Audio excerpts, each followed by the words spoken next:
I saw him again. The words slipped casually from my lips as I dragged my finger across Drew's chest. Saw who again? He strokes my hair, lightly kissing my forehead after he speaks. I could stay in this moment forever. I exhale, almost wishing I hadn't brought it up. The man with the baseball cap and blue eyes, standing across the street from my work. He rolls onto his side, cupping my cheek in his hand. Well, I think it's best if you just continue ignoring him. His hazel eyes are dazzling in the glow of the sunset coming in from the window. He presses his lips to mine, and the butterflies alone are nearly enough to make me forget. Yet, as he gets up to shower, my mind drifts back to the mysterious man once more. He looked so desperate to speak to me, like he would have stepped in traffic if I hadn't turned away. I'd seen him 3 times now, and each time I've wondered more and more about what he had to say. The night passes by, and I wake to a loving note on my pillow from Drew, letting me know he was off to work and would see me later. I could just lay here and swoon at the thought of him. The sun is shining once more, warming the exposed skin of my leg. It's supposed to be a beautiful day, and I smile as I swing my legs over the side of the bed. Things have been so wonderful lately that it's hard to describe such a feeling of joy. Drew is the most handsome man I've ever seen, and on top of that, he's compassionate and funny. Truly the whole package. I'm steadily climbing up the ladder in my advertising career, and I rehearse asking my boss for a raise as I brush my hair in the mirror. I know he's going to say yes, since he'd already brought it up to me himself. The person looking back at me in the mirror smiles as I think about it further. An image of the man with the baseball cap flashes through my mind, and that smile drops from my face. My stomach twists as though something is wrong, full of dread. I can't even recall the last I'd felt such a feeling, and it catches me off guard. He's slightly older than me, the man, and I still wonder about that desperate look in his eyes. I push the thought away, not willing to let it ruin my morning. If I slip on the outfit hanging on the closet, I'll have just enough time to go to my favorite coffee shop before work and read a few chapters of my new book.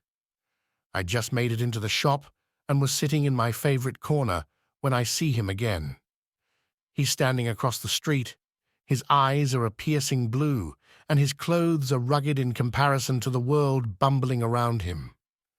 He's staring at me, the same way he stared at me every time I'd seen him. I start to collect my things, but just as I'm standing to leave, he's standing right in front of my table. "Ally," he says, "you need to wake up." I was taken aback, not understanding his tone or his sudden approach. "What do you mean?" "You're living in a dream world. None of this is real," the man said. I shake my head, fear building up in my chest. "What are you talking about? This is my life. It's real." I think back to Drew, my job, the smell of coffee wafting across the shop, even as I sit here. The man sighed. "It's not real. It's a simulation. If you don't wake up, you'll die." He's pleading with me. Those eyes, once more, seem so desperate. He gestures around me as I continue to shake my head, not wanting to believe it. Yet, as I glance around, I start to notice small things that don't look like they should. The clock's numbers are wrong, the people here are people I've seen before, and I realize that I see these same people every single day. My heart starts to pound as I look back at the man. "What are you doing? What's happening?" He only shook his head. "You're starting to become aware. The haze you've been in is lifting, which is why things may look a little different." I feel the tears well up as I think of just this morning and how Drew so gently kissed me. What about Drew? Is not of it real? The table creaks as he leans against it, another detail that makes it so hard to accept how this could all be fake.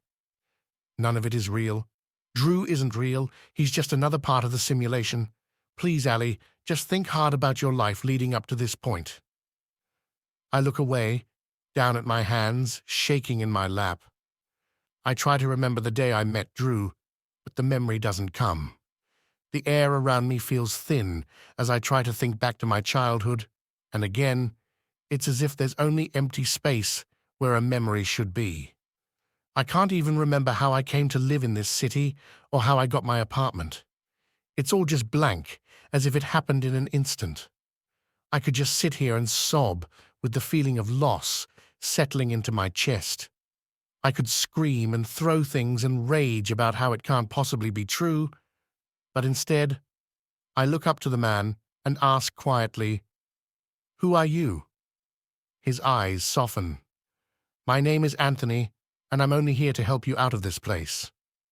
I hold his gaze, determined not to fall apart. "How do I wake up?"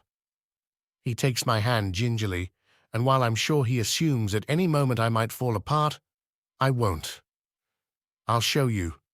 His voice is rough as he says it, but there's a relief in it at my acceptance of this new reality. We stride out of the coffee shop and only a few blocks down the street. As Anthony pulls me along, I try to take in the world around me, wondering if this may be the last I ever see of it. But as I look at it now, it doesn't seem right anymore.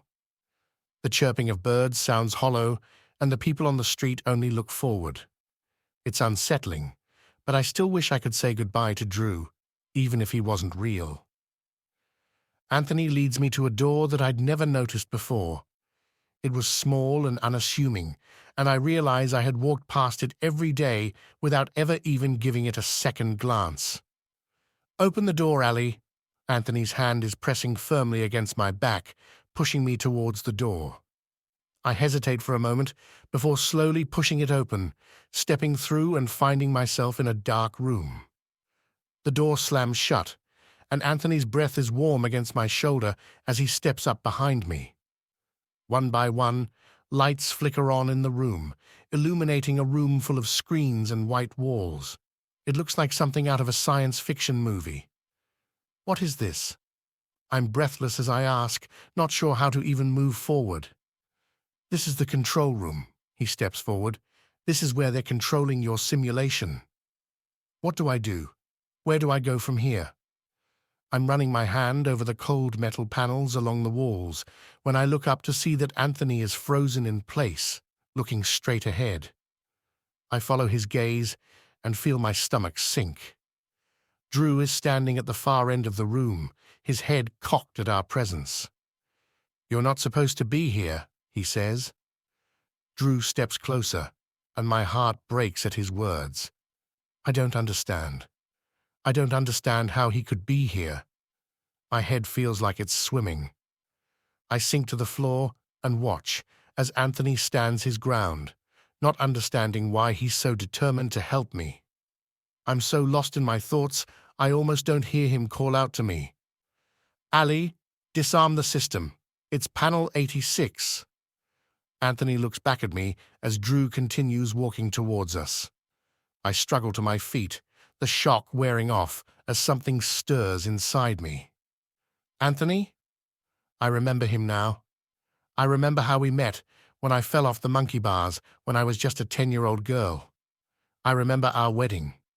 Memories come flooding back to me, and my heart aches at all that I've lost. "Please go, I love you."